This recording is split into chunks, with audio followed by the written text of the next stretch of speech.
All right, welcome. This is a big day. I'm freaking excited. We are officially launching the Hospitality Handbook. This has been in the making for a very long time. So I'm excited, to say the least. First things first, I want to make sure everyone can hear me. So if you can give me a thumbs up in the chat if you can hear me, I'd appreciate it. Thumbs up in the chat if you can hear me. There's a little bit of delay on my end. Thumbs up. There's a little delay.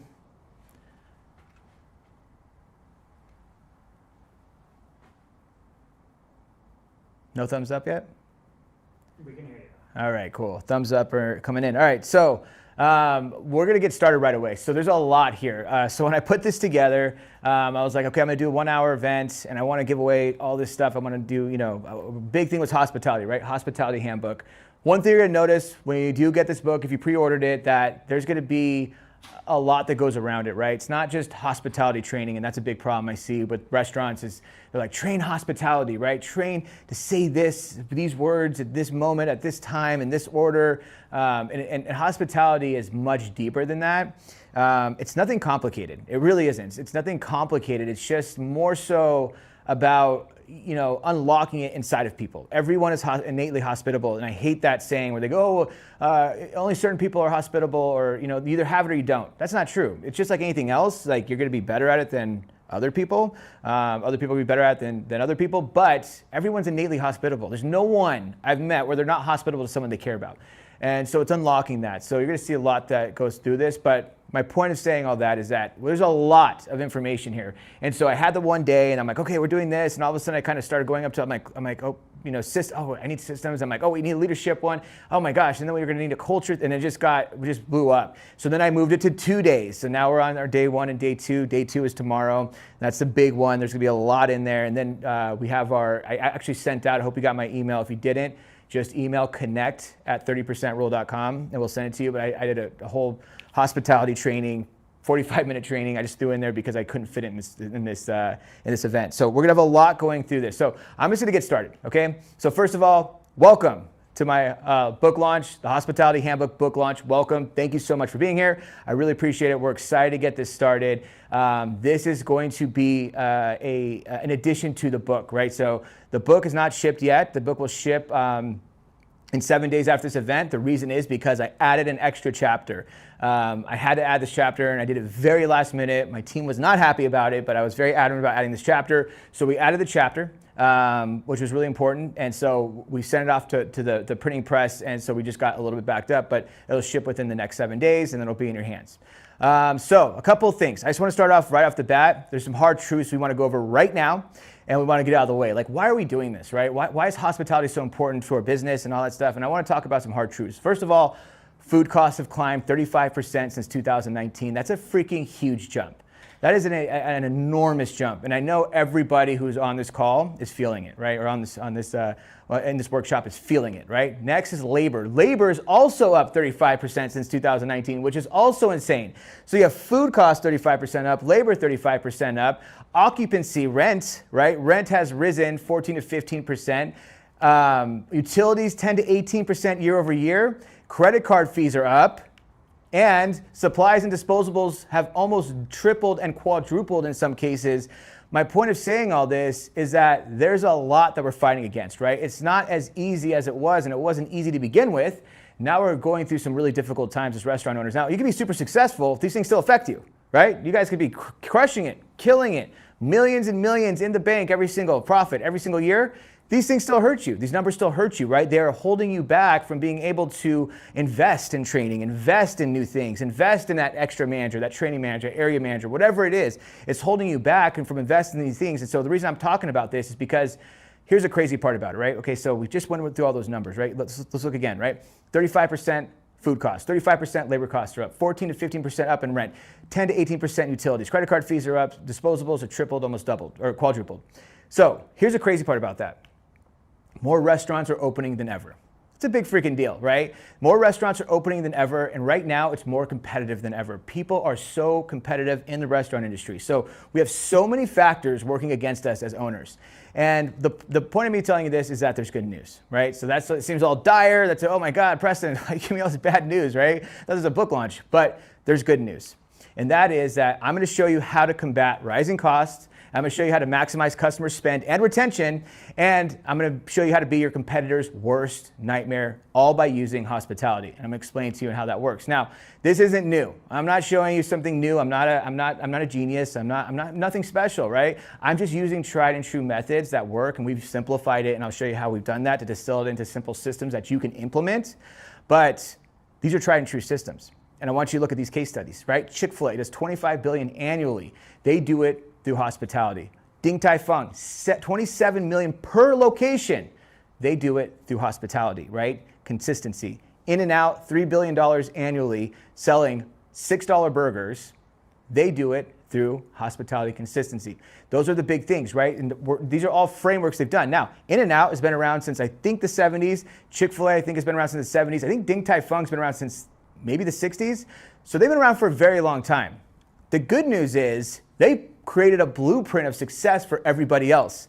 They went through the trials and tribulations to create a blueprint of success. They became the case studies, right? They show you what makes them successful. And all three of those brands, although wildly different, right? Fried chicken, burgers, and then Pan Asian, they all show you that no matter what business model you're in, you can be successful using their blueprint, which is hospitality, guest experience, consistency, right? I know when I go into Ding Tai Fung, I'm gonna get a professional who's gonna take care of me, who's gonna care about me. Same with Chick-fil-A, same with In-N-Out. These are small cons, these are QSRs, but they've nailed the market and what they're trying to do. And there's a million other restaurants I can show you these case studies for. They're not all in the billionaire club, but they're out there and they work.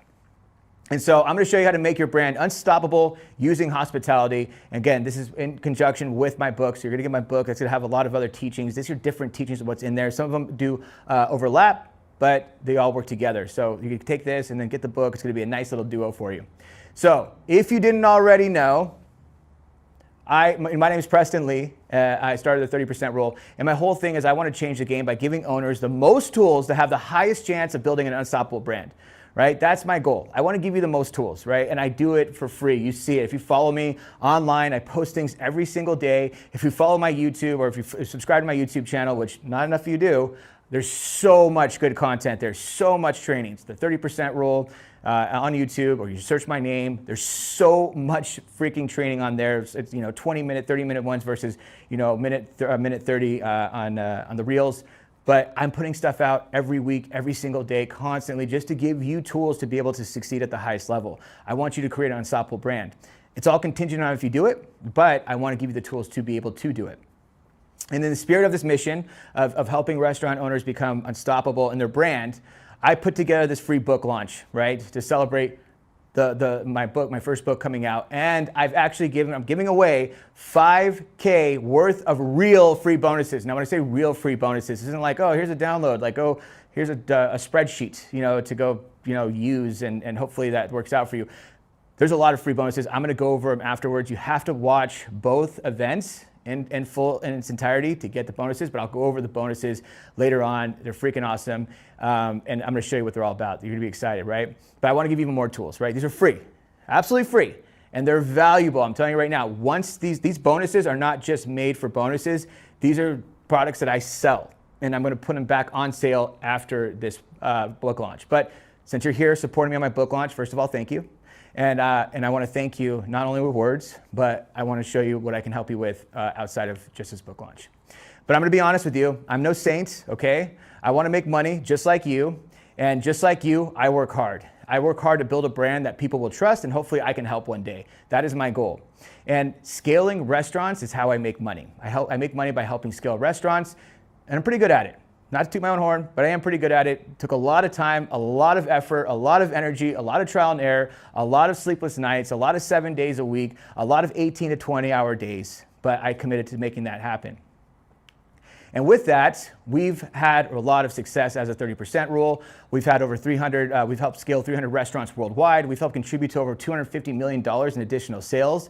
We've been featured in Forbes, Business Insider, Bloomberg. We've been on Fox, CBS. We're even endorsed by Toast, which is awesome because Toast basically was getting people that their clients were talking about us so much. They reached out to us and we had a really in-depth conversation and they were like, we love what you're doing, and they endorse what we're doing. I've done keynote speaking at a lot of events. There's just been a lot of success, and I'm not telling you this to brag, right? Another thing too is we've have over 100 video testimonials from absolutely happy clients, over 250 written testimonials, but we have 100 video testimonials where clients got on video and said, I want to talk about how much success you brought my business, right? But I'm not telling you this to brag. I'm just telling you this because this is what works. What we do works, right? So please, when you're in this process, take notes, listen, right? Let's execute together. Let's do this together. Let's execute.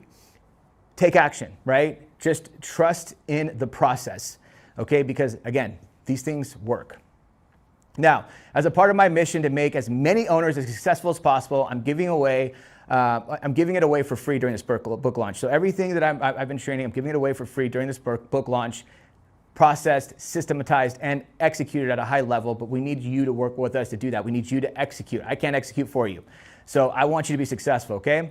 But you're not here for my story. You're here to take the next step in your story, so let's get on with it.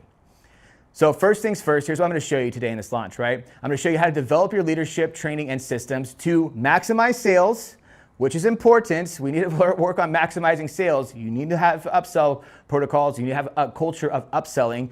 We want to maximize customer and employee retention, okay? Yes, we want customer retention, of course.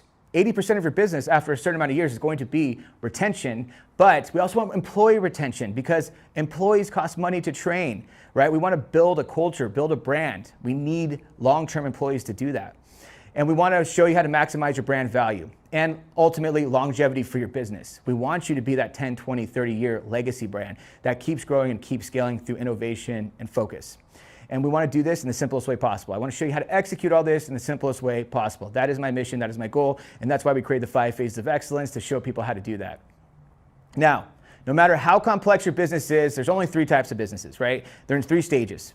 Point blank. So if you're a mom and pop shop, if you're 50 units doing $200 million a year, it doesn't matter. You're in one of these phases. And this is how we break down and start working with restaurants as we figure out and identify which phase they're in. 1 is declining, okay? So your sales are declining, whatever it is, your brand value is declining, your culture is declining. 2, stagnant. You're just towing the line. You're not making a lot of progress, right? You have good months, bad months, but it just all evens out at the end of the year, and you're at the stage where you're like, I just feel like we're just not moving up or down. And then 3, you're growing. You're in the growth stage. Man, and we work with a lot of restaurants that are just skyrocketing to the moon, but they're like, hey, this rocket isn't built right, and we're afraid as soon as we get into too close to the sun, it's just gonna burn up and crash, right? We wanna make sure this rocket's built to last. And so that's what we work on. So our program works for all 3 stages. Whether you're in declining stage, whether you're in a stagnant stage, whether you're in a growth stage, we help, right? We have tools and systems and trainings to help all 3 of those. So we can bring everything back up from stagnant to up and then growing. Let's just make sure we're growing the right way and as fast as we can, but in the best way that we can so we have longevity, right? Continuous growth. So if your business would benefit from customer retention, this will work for you. That's it. Bottom line. If you can benefit from having higher customer retention in your business, this is what we're all about. This is what we do. Chase excellence. Now, this is what I'm going to say, right? So this is actually what we're going to accomplish today, okay? I want to give you like a little roadmap and a breakdown of what we're going to do. So first things first. Let people know that you are live, because some people think that we're not live. Oh, you don't think we're live? Okay. If someone throw in a word in the chat, because people think I'm not live. And first of all, how dare you? How dare you? I would never insult you by saying I'm live and not be live. Christopher Mills, we are live. Christopher Mills, we are live, sir. All right, so we're live. I'm live. I only go live. I would never send people to a recording. I can do that for YouTube. I'll just make a YouTube video and have you guys watch that. So this is what we're going to accomplish today, okay? First of all, upselling as a culture. Huge, right? We need to upsell as a business. We're a business. We're here to make money. If you're passionate, awesome. I love that. I want that. You need that. But we need to make upselling part of the culture. We need to upsell to our tables. It's insane that you're running a business and you don't have upselling as your culture. You need to maximize your customer value, not by sleazy upselling, not by forcefully upselling, not by annoyingly upselling, but by selling the guests the best experience possible. I want to give you the best experience possible, and that might cost a little bit more money, and I want to give you the option to do it, right? But stupid tactics, like trying to act like you're a used car salesman, trying to ask open-ended questions like you're a salesperson, that's not how it works, right? If you want to do it the right way, if you want to do it like the big dogs do it, we got to do it as a culture, and we got to do it in a very, very seductive way.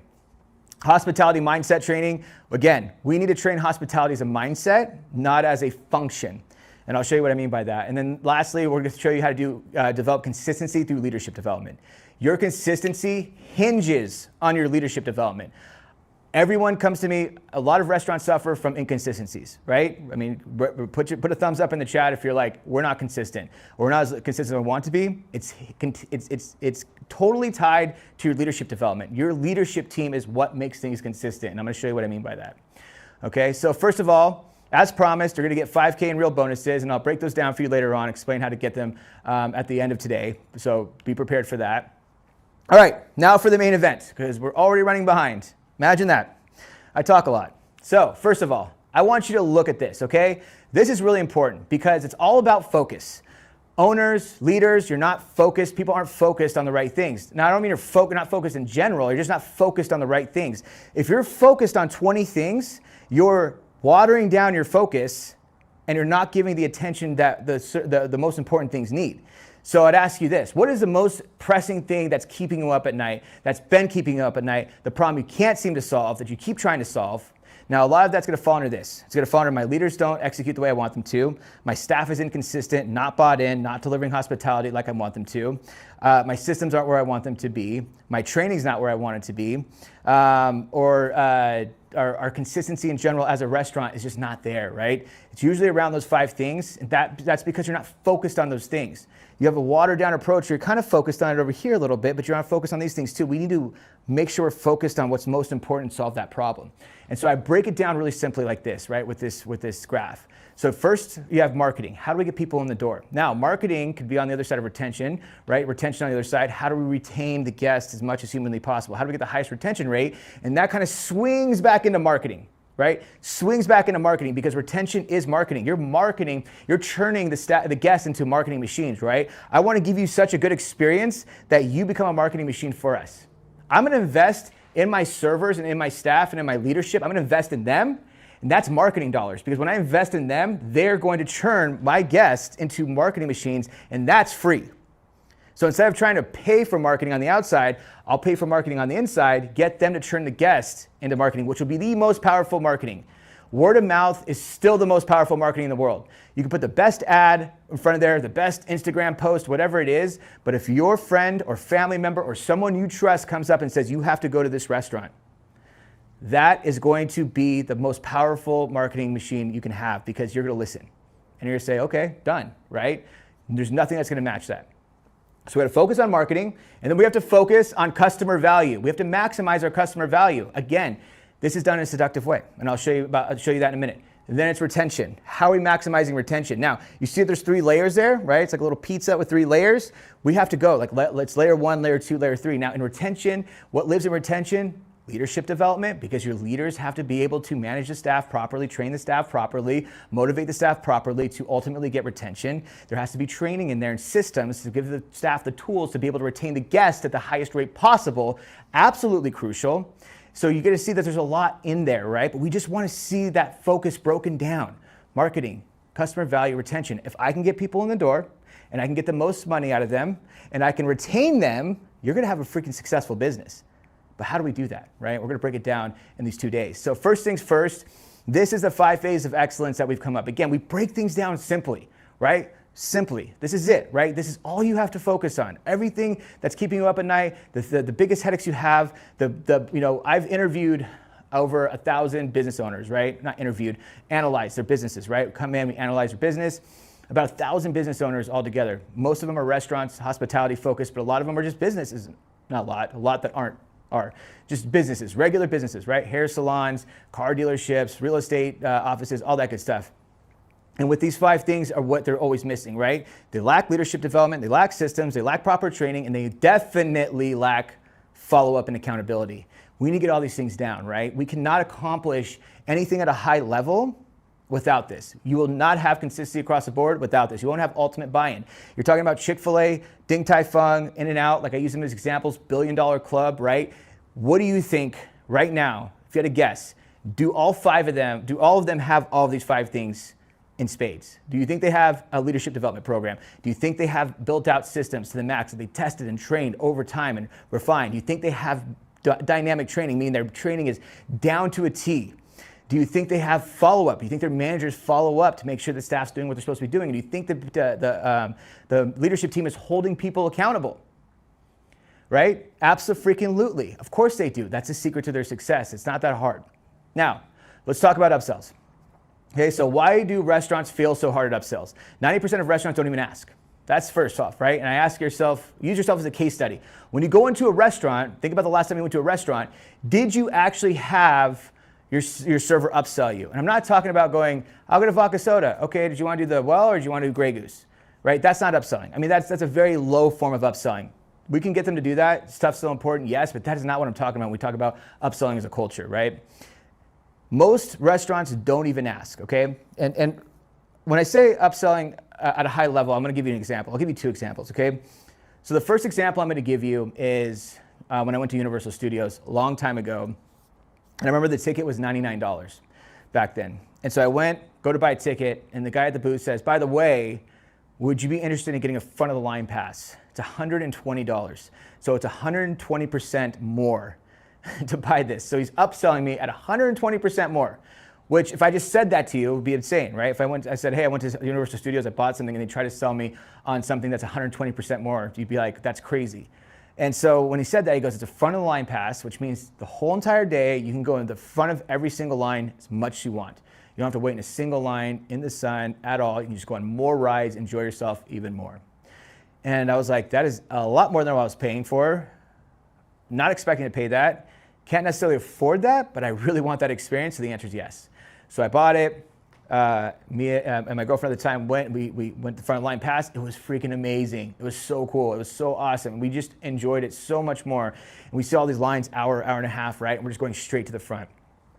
And then when I left spending 120% more than I was expecting to, and I couldn't thank the guy enough more for recommending it. I was like, thank you. I'm so glad he said something.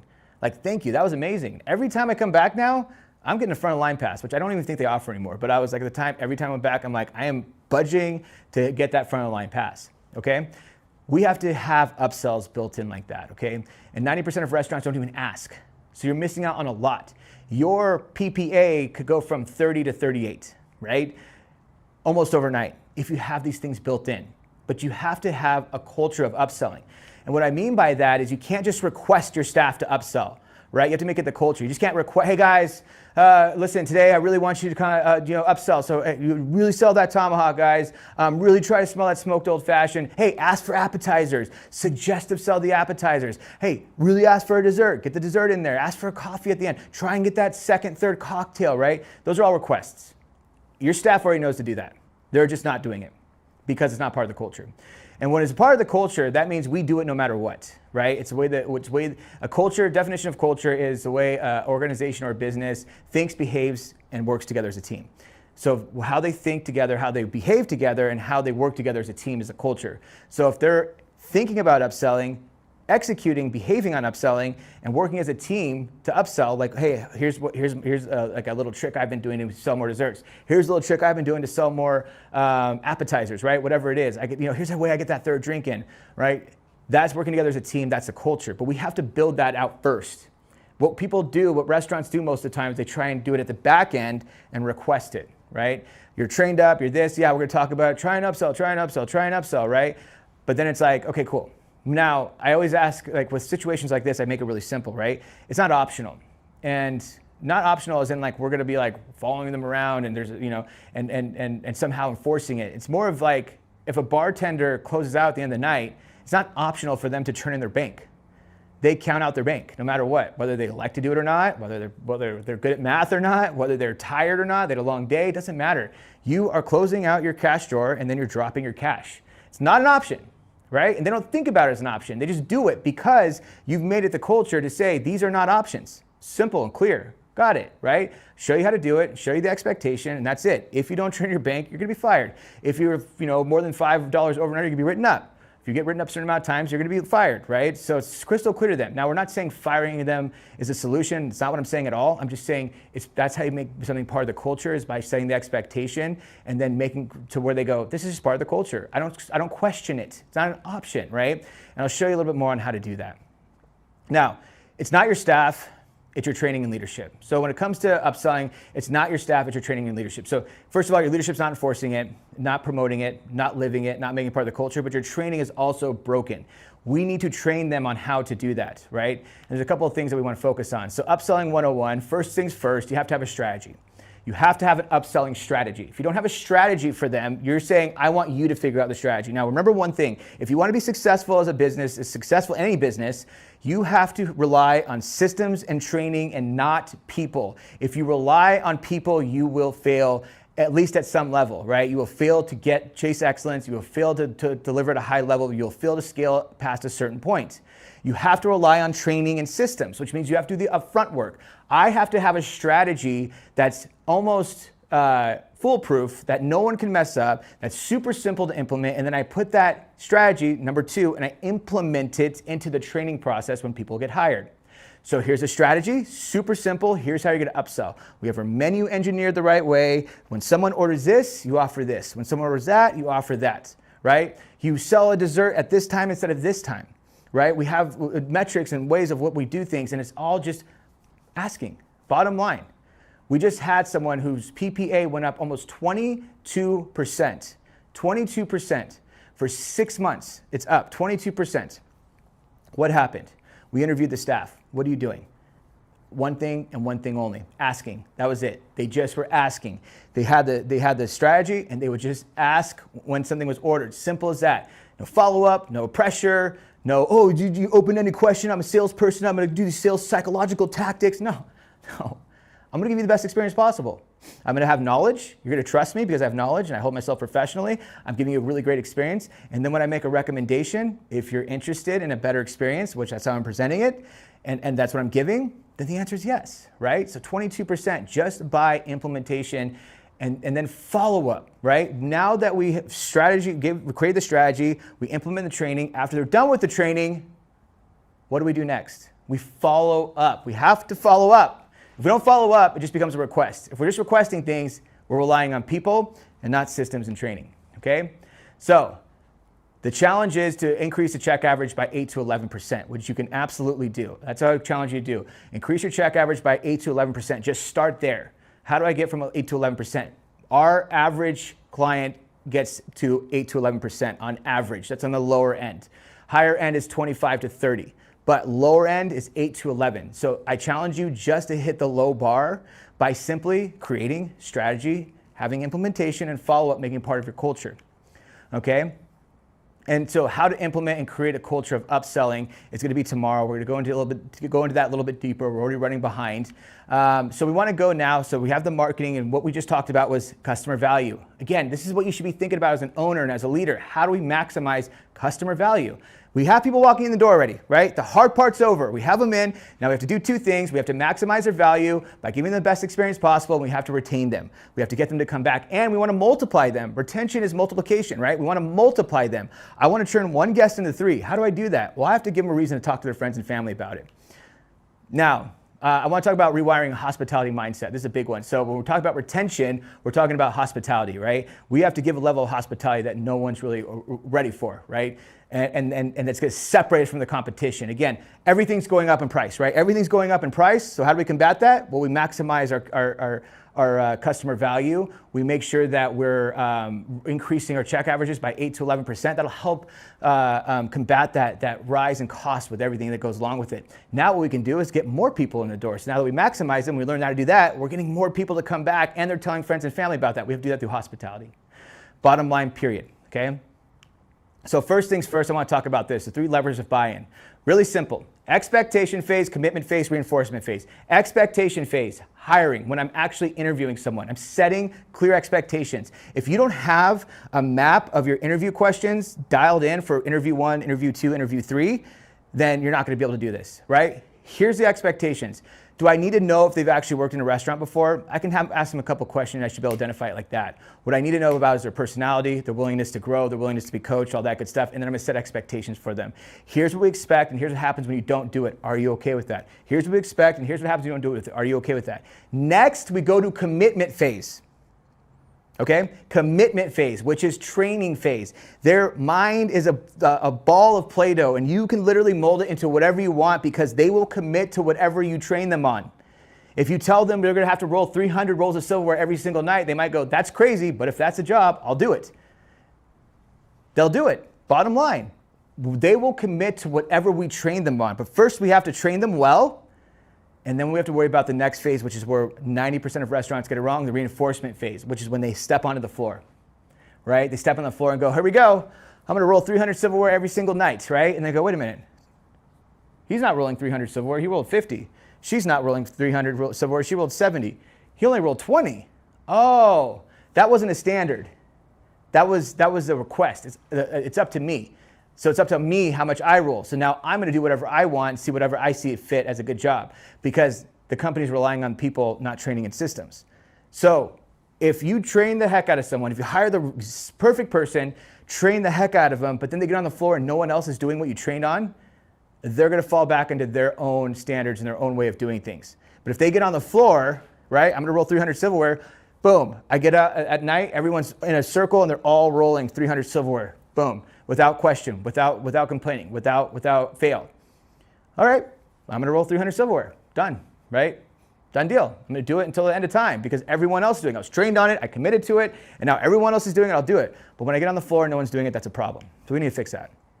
Now we talk about hospitality training. I like to use this iceberg analogy because the top of the iceberg is always the smallest. Underneath is this giant piece of the iceberg that no one sees. The top of the iceberg is where people always try and train people, right, for hospitality. Train someone, treat someone like they're your friends and family. Treat them like they're your loved ones. Treat them how you want to be treated. If you give them better hospitality, they'll come back later, they'll come back again, and then we'll be busier next time, so you'll make more money. If you give someone great hospitality, you'll make more money.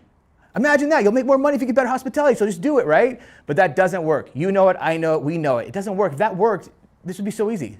We wouldn't be having this conversation, right? It'd be so simple. Hey, did you know if you give better hospitality, you make more money? Really? I didn't know that. I'm going to start doing it. Thank you. No, it doesn't register because people don't want to do the work. I don't want to learn the skill set and get uncomfortable to give better hospitality. So what I'll do is I'll take the easier route, make less money, or I'll just try and do volume and make up that money. But I'd rather do that. I'd rather actually make less money than make more money and put in the work and effort that it takes every single day to give a level of hospitality. Right? And that's not everybody, but that's most people, unfortunately. Again, that's a situation relying on people and not training in systems, right? So this is the iceberg. We want to train on the bottom of the iceberg first. Everyone's training on the top. We want to train the bottom, the mindset, right? We want to fix the mindset. So I use storytelling to do that, right? So we want to connect what I call connecting the dots in their heads. Okay? We're connecting the dots in their heads. And I'll give you an example. So when I work with restaurants, I say, Preston, you to train my team on hospitality and train them on what hospitality is and blah, blah, blah. And I say, no. I'm like, well, what do you mean? They need training on hospitality. And I'm like, no, they don't. Well, I'm like, they've all executed hospitality at a high level. They know what it is. They know how to do it. And they know how to get motivated to do it. And they're like, oh, no. I have new employees. I have some that are 16. They don't, so they do need training. No, they don't. And I'll give you an example, right? I always say the first date analogy. For example, I want you to connect better with a team, right? I want you to connect better with the guests. So how do we teach that? How do we do that? And I say, well, it's really simple. Let me ask you something, right? I'll ask anybody this. What do you do when you go on a first date? You're on a first date, you sit down for dinner, what do? Do you sit there and stare at the table wondering like what wood it's made out of? Are you sitting there on your phone, just hanging on your phone? Absolutely not. What you do is you start asking questions. You're asking questions, right? You just keep asking questions. It's awkward. It's uncomfortable, right? But you're just asking questions, and what you're hoping for is after a couple of questions, you guys will connect on something, right? All of a sudden, you're like, oh, you like Harry Potter? Oh my God, I love Harry Potter. Yeah, what's your favorite? Do you read the books? Are you a real fan, right? Oh, you do read the books, right? Have you gone to Universal Studios? Have you gone to Florida? Like, and now you're talking. Now you have made a connection. You officially made a connection. Now you feel you're on a personal connection, and now the conversation's freaking flowing, right? But you have to get to that awkward phase of asking questions, and that's the same thing with our guests. We have to start going up to them and asking those questions and going through that awkward phase, right? Just a question here or there, a question here or there, and then boom. If you connect on something, you're gonna have a personal connection, they're gonna freaking love you, right? And you can do that with every single table. But no one ever says, I don't know what I do on a first date. Oh, you ask questions? I didn't even think to do that, right? No, they knew to do that. They knew what that was, they just didn't connect the dots. Another one is first dinner analogy, right? So I say, go in a group of people because I want to prove to the restaurant owner, everyone knows what hospitality is, everyone's executed at a high level already, they know exactly what to do, how to do it. So I walk into a room, all the employees are there, there's kids that are 16, there's people that are 50, there's someone with no experience, there's someone with decades of experience, and so I say, okay, if you guys were dating someone and you really like this person and they're about to go come over to your house for the very first time and you're gonna cook them dinner, what would you do? Just shout it out. And then everyone just starts, oh, I'd clean, I would shower, I would put on music, I'd light a candle, I'd set the lighting, I'd ask them what they like to eat, I'd ask them what they like to drink, I'd wear really nice clothes, I'd make sure I smell good, right? All these things. I'd make sure my apartment smells really good. I would set the table really nice. I would buy really nice pots and pans and bowls and all this stuff. And just everyone's answering and they're all fired up and they're all excited.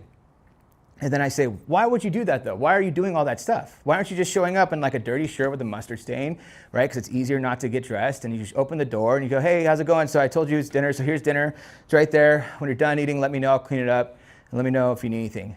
Why not just do that? Easier. Well, because I really want them to have a good time. I want them to have an experience. You want them to come back. You want them to tell their friends and family about it. Oh my gosh, Mom, I just went on this date with this guy. He was freaking amazing, right? I just had the most amazing experience. You want them to come back. You want them to feel a certain way. You want to show up as the best version of yourself and give them the best experience possible in order to be able to feel a certain way. And so that's what it is. That is hospitality. Everybody in the room knows it. Everyone in the room has done it in some way, shape, or form. Everyone knows why they did it, what they're trying to accomplish by doing it. Everyone in the room knows. We don't need to train them on that. We need to connect the dots, which I just did, but then we have to connect the dots underneath that and get them motivated. Because I tell people, the reason why you're doing that there and not here is because you cared over there. You cared. You don't care over here. We have to connect the dots on why they should care. We have a whole training system on that. It's a whole nother subject, a whole nother topic. So tomorrow we're gonna go over unconditional hospitality. We're gonna go a little bit deeper about unconditional hospitality and really unlocking unconditional hospitality, not only to your staff, but to your teammates, right? And what that looks like. I'm sorry, not only to your guests, but the teammates, okay? So now we've covered customer value. We know how to get more money in, right? Retention, now they're coming in with more money and we're keeping them and we're getting them to tell their friends and family about it. So we're multiplying them. So now we're swinging that back over to marketing. But how do we do all this, right? Because that's a lot that I just dropped on you guys. How do we do all that? And the answer is simple. It's train, nurture, coach. You're gonna have to train, nurture, and coach your staff. Now, if I were to tell you, hey, go tell your managers to train, nurture, and coach the team more, okay? The first thing they're gonna say is, what does that mean and how do I do it? Where do I find time? When do you want me to do this? How do you want me to do it? You've just given them a task that is too complicated for them, and you're adding more work on their plate, and you're making their job more difficult, and you're making them use bandwidth to figure out how to execute the job. Really simple, first of all. I want to say this. You want to give your employees a target. You want them to hit a target, right? Let's just say that's a goal. I want them to hit a bullseye on this target. That's what I want them to do for them to perform their job at a high level. But what a lot of owners do and a lot of managers do is they say, okay, so the target's like over there somewhere. Go look. You'll see it, you'll know what it is. You'll figure it out, right? You'll know, oh, that's a target, right? And then, figure out the tool. There's probably a tool lying around here somewhere that you can pick up and hit the target.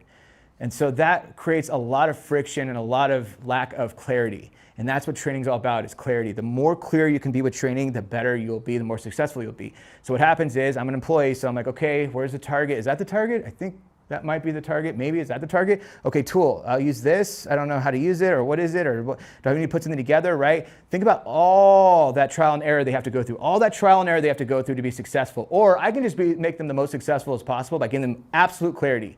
There's the target right there. Here's the tool. You use it doing this, this, and that. Can you repeat that back to me? Boom. Can you just do a practice run for me? You got it. All I need you to do now, hit that target. And they go, okay, boop, hit the target. Next, cool. Let's hit that target. Now let's hit that target.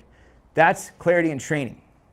But we have to train, nurture, and coach. So when you go to your leadership team, you say, hey, I'm going to have you do this, right? I'm going to have you execute this. You have to give them absolute clarity to have the highest success level. Or you can just hope they should do it or they should know how to do it and have that mentality and then watch them fail, right? And then blame them. Not going to get success that way, I promise you that. So I want to talk about accountability when we talk about leadership development. And so accountability is always a problem. Never met a company or worked with a company, no matter how successful they are, where they said our accountability is dialed to a T. We're absolutely there. That is reserved for the $1 billion club, in all honesty. But you need to start by building accountability into your business and into your workflow and into your leadership team's workflow. So this is something I use for my own personal company, which is called Keep, Start, Stop. And this has been game-changing for any restaurant that we've helped implement it. And I'm going to give it to you for free. Take it home. Like I said, write this down, take it home, use it tonight. Use it tomorrow, right? Keep, stop, start. So you tell, let's say a leadership team, right? As an owner, it's hard to hold leaders accountable, or a manager, hard to hold your leadership team underneath you accountable. And then you can definitely use this for servers, bartenders, hosts, whoever, but you pull them aside and say, hey guys, do you have time for this week? We're going to do our keep, stop, start conversation. Do you have time right now? Awesome, let's do it. Or you can have a scheduled time, heaven forbid.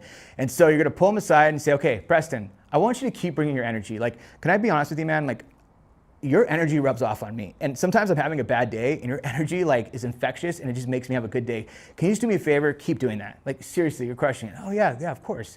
Okay, and I want you to we're gonna start doing this new thing. We're gonna address people by their first name. So every time you see someone, we'll have a chit for you. It'll have their first name. So when you greet a table, be like, hey Jason, how's it going? I'm Preston, I'll be taking care of you. We're gonna be doing that thing. Can you commit to doing that? Yeah, absolutely. Okay, cool. Just do me a favor, commit to doing that, like every time. Because we're going to be watching and making sure that people are doing it. We want everyone doing it across the board. We want to implement that whole thing just so we can build a better connection with our guests. And this makes it a little bit easier for everyone. We're going to give you the name at the beginning. You just have to execute it. Okay, yeah, no problem. I can do that. Okay, cool. And I want you to stop being late. Come on, man. You've been late every day this week, like more than 5 minutes. And here's a problem. Like when you show up late, I worry. Are you going to show up? Are you okay? What's going on? Now I'm frazzled even more than I am. I have to take bandwidth and make sure that you're showing up. I start worrying. It's just hard on me. You're making my job harder.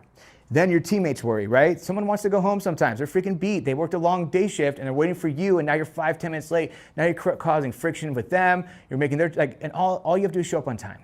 And I'll show up on time for you and I'll show up for you. But I need you to make that commitment for me. And if you can make that commitment for me, we'll just leave this as a verbal warning, done. But if you don't, man, like we're gonna have to take this more serious. I don't wanna do that. Is that fair, right?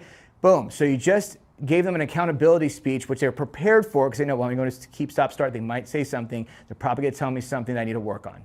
So I'm prepared for it. So I can leave in a better mood, and it controls the narrative a lot more, so it lands a lot softer, right? So these are really simple tools that you can implement as a leader to hold accountability for your team. And then is that a 10 out of 10? This is huge. I'll give you an example. I walked into a restaurant I was working with, and it was the first day I was there, and I'm talking to the GM, and he's like telling me about this thing. They're busy. It's a Saturday night. Expo line's freaking packed. Kitchen's just going crazy. And all of a sudden, the owner comes in out of nowhere, right? Just walks in the door, and he's like, oh my gosh. And he looks at the expo line, and he goes, put more lettuce on this. Wipe this plate down. Why is this dressed like this? Put more dressing on this. He's like, turn off that water. Pick up that towel. And everybody just got off their mark. It was like humming along. And all of a sudden, everyone's like, and everyone's humming along. And I couldn't believe it. So I pulled the manager aside, or the owner aside, and I was like, hey man, so in order to be able to do this hospitality thing on a high level that we're here to do together, you can't do that. And he's like, Preston, you don't understand. I've told them all that stuff a million times. They don't listen. And I said, okay, but you're micromanaging them. And he's like, yeah, but they don't listen. It's the only thing I know how to do. And I said, why don't we try this? Why don't we try and create a culture of excellence, right? So instead of you jumping in there and doing that, just go up to the line, say, hey, John, can you come over here for a second? Real quick, I know you're busy, just real quick. Can you do a quick scan of these plates and let me know if they're a 10 out of 10? And he's gonna be busy because like, yeah, shoot, I forgot the lettuce. Yep, you got it. This needs to be wiped down for sure. Now they're tasked with solving the problem, right? Identifying, solving the problem, and they're motivated to solve the problem. I can't believe I dropped the ball there. I'll fix it for you. Versus fix this. And then you can do that with anything, right? Is your station at 10 out of 10? Are your guests a 10 out of 10 right now? Are you sure? Because I see an empty water glass. Come on, right? Little things like that, but just asking if it's a 10 out of 10 will create that verbiage of excellence where we are checking in on things, we're trusting and verifying without micromanaging, and also creating this this era of excellence where we're just talking about, is it a 10 out of 10? You can't possibly think that's a 10 out of 10, right? Okay, come on. I know you're better than that. Let's do it. Come on, right? And we also want to have them help them with the art of communication. So we want to learn one thing about every guest. That's really important. And we want to press upon our leadership team to do that, right? Learn one thing about the guests. The first time, are they celebrating something? Are they local? Are they not? Anything they can. Really, really important. And this is really important too for leadership, is that we want to focus on identifying our staff. Now remember one very important thing. A players don't want to work with C players don't work with A players, okay? So to break it down for you, it's really simple. I broke it down this little system. A players, you want to identify all of your employees. Like you should be able to close your eyes and be like A, B, C, B, B, A. Okay, so A player, easy to coach and performs at a high level. B player, hard to coach, performs at a high level. C player, hard to coach, performs at a low level. So our job now that we've identified it as leaders is we need to train, nurture, coach our C players up to B players and our B players up to A players in order to protect our A players. Because if we don't do that and we let C players just be C players and run around being C players around A players, the A players will eventually leave. I've personally done that myself. I've worked at a restaurant where I was making really good money and they're letting C players do whatever they want. I felt like I was at an unprofessional environment. It was lowering my own personal status. There was no one raising the bar with me. I felt demotivated. I felt unchallenged. And so I went online and I searched for jobs every single night until I found one. And I remember everyone's like, you're making such good money. It's such a good restaurant. Yeah, but I don't feel fulfilled, right? Because that's what A players are going to do. I will go somewhere where my talents are wanted or appreciated. And then you're going to have C players pulling the B players down, and eventually you're just going to have all C players, and they're going to be training the new staff, and then you have a culture of C players. So it's really important to identify these and train, nurture, coach them up, or we have to talk about if they're going to be a good fit for the company after that. And tomorrow we'll go over this, the four cornerstones of leadership, which is really important: emotional intelligence, inspiration, guest recovery, and follow-up mastery. How do we nail all these things for our leadership team to be developed at a high level? Now, I want to talk about some bonuses that we're going to be delivering. So tomorrow we'll be dropping the bonuses, if you watch till the end tomorrow, if you stay throughout the whole entire training tomorrow, we will be dropping the bonuses. So first things first, I'm first time ever releasing a $2,500 bonus. This is real. This is going for sale, $2,500. So for the first time ever, because I've got this so many times, I just never honestly had the time to record it, but everyone's like, can you have a video training for my staff, for my servers, for my bartenders, my hosts, my runners? Can we have a video training on that, on how to kind of train mindset, all that good stuff? And so for the first time ever, I'm releasing the Preston Lease system, which has video training on 3 different levels for servers, bartenders, hosts, food runners. And I'm charging $2,500 for it, which I think is very accessible for companies still, very accessible to get the training. It's reasonable, but because you're supporting my book launch and you're gonna stay till the end tomorrow, we have to verify it, then we'll give it to you for free. Absolutely free. You get to have it for free, take it home with you, which is awesome. We're also going to have a culture change action plan worksheet, and this is where you get to audit your culture, and then it shows you how to build a change, right? How to take action and start building that change into your culture, right? That's one of the hardest pieces, which we talked about, right? Expectation phase, commitment phase, and then reinforcement phase. Your reinforcement phase is broken. This your culture that's broken. This shows you how to fix it. $200. Normally, we're just giving it to you for free. After this, it goes back on sale. And then getting wins, injecting creativity in hospitality. This is where I break down how to get wins and get creative. Because hospitality wins, like where I wow someone with a really special something that I get creative with guests, it takes creativity and thinking outside the box. Not everyone's equipped with that creativity. They have the will to give hospitality, but not the creativity to execute it. So this workbook helps you do that. $199 goes back up, but you get it for free just for showing up tomorrow.